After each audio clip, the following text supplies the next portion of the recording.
Hey, welcome everyone once again to my channel, The Healthy Mind, and this is Dr. Faizan Khan, House Officer in Sadhu Teaching Hospital.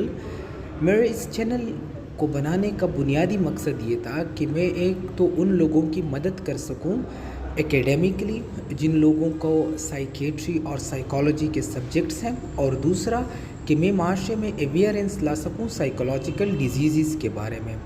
ठीक है, तो आज का जो हमारा topic है वो है ट्रीटमेंट ऑफ डिप्रेशन, कि डिप्रेशन को हम किस तरह ट्रीट करेंगे। इससे पहले जो वीडियो था उसमें हमने पढ़ा था कि डिप्रेशन जो है उसको हम डायग्नोज किस तरह करेंगे। अब इसकी ट्रीटमेंट की बारी आती है।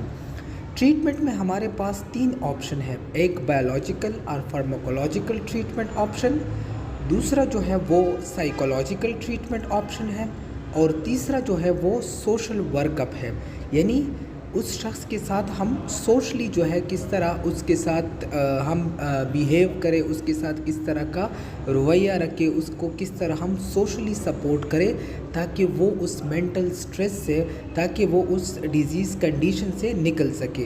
तो treatment of depression is based on BPS, biological, psychological and social model.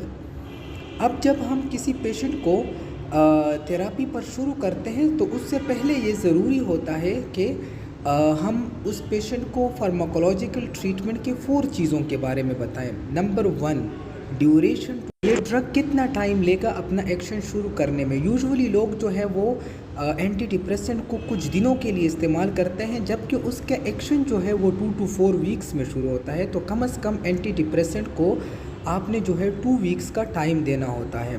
फिर जो है उसके थेराप्यूटिक इफ़ेक्ट क्या है, यानी वो आपकी डिज़ीज़ में जो है आपको किस तरह हेल्दी बनाएगा, किस तरह आपके डिज़ीज़ को ट्रीट करेगा, उसके एडवर्स इफ़ेक्ट क्या है। ठीक है, इससे इस एंटी डिप्रेसेंट की वजह से ड्राइनेस ऑफ माउथ होती है, थोड़ी सी इनिशियली एंजाइटी जो है वो बढ़ जाती है, और फिर डिसकंटिन्यूएशन सिम्टम्स है कि अगर आपने एंटी डिप्रेसेंट को अचानक छोड़ दिया तो क्या होगा। ठीक है जी। इसके बाद है हमारे पास first group of antidepressant, that is called TCA, tricyclic antidepressant. तो ट्राई साइक्लिक एंटी डिप्रेसेंट जो है इसका जो मैकेनिज़्म है, ये काम किस तरह करता है, तो ये हमारे जिस्म में 2 न्यूरोट्रांसमीटर है जिसको हम सेरोटोनिन और नॉरएड्रेनालिन कहते हैं।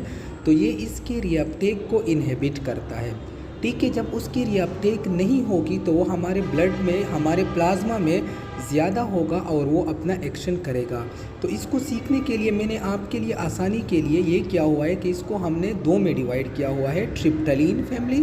तो इसके आखिर में आप देखें एमी ट्रिप्टलिन, नोर ट्रिप्टलिन, प्रो ट्रिप्टलिन।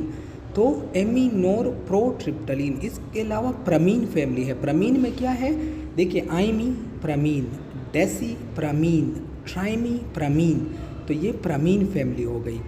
2 इसमें इस तरह है जिस तरह के हर घर में शरीर बच्चे होते हैं तो उसके साथ मैच नहीं करते, वो डॉक्सीपिन और एमोक्सापिन है।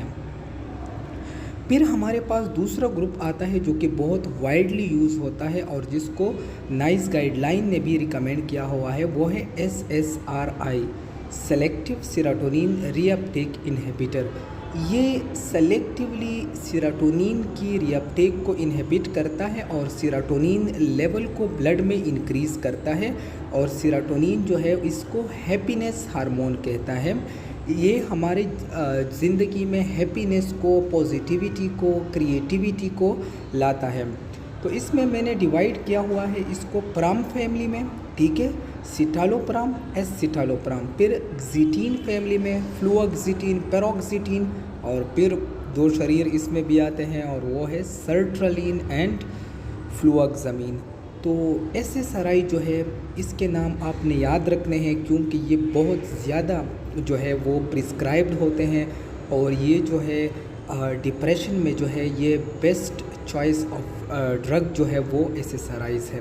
तो इसको आपने प्रम फैमिली, एक्जिटीन फैमिली, सर्ट्रलिन एंड फ्लूओक्सामिन में डिवाइड करना है। इसके बाद हमारे पास थर्ड ग्रुप आता है जिसको हम कहते हैं SNRIs, तो सेरोटोनिन नॉरएड्रेनालिन रीअपटेक इनहिबिटर्स। तो SNRI जो है ये TCA की तरह है। जिस तरह TCA भी दोनों के रीअपटेक को इनहिबिट करता था, SNRI भी दोनों के रीअपटेक को इनहिबिट कर रहा है, सेरोटोनिन और नॉरएड्रेनालिन को। तो इसमें हमारे पास दो जो है ड्रग्स आते हैं, एक जो है ड्यूलॉक्सिटीन है और एक जो है वेंलाफेक्सिन है। और ये हम उन पेशेंट्स में भी देते हैं जिनको डिप्रेशन की वजह से बहुत ज़्यादा बॉडी पेन हो, बॉडी में पेन बहुत ज़्यादा हो, फैटीग हो, तो उसमें भी ये बहुत अच्छा काम करता है। This was my today's lecture and it was basically about the treatment of depression only on the pharmacological point of view। इसके बाद हम जाएंगे डिप्रेशन की साइकोलॉजिकल और सोशल ट्रीटमेंट की तरफ, जो बहुत इम्पॉर्टेंट है। और इस तरह के मज़ीद वीडियो साइकेट्री के बारे में देखने के लिए मेरे चैनल को सब्सक्राइब कीजिए और मेरे साथ ही रहिए। Thank you so much.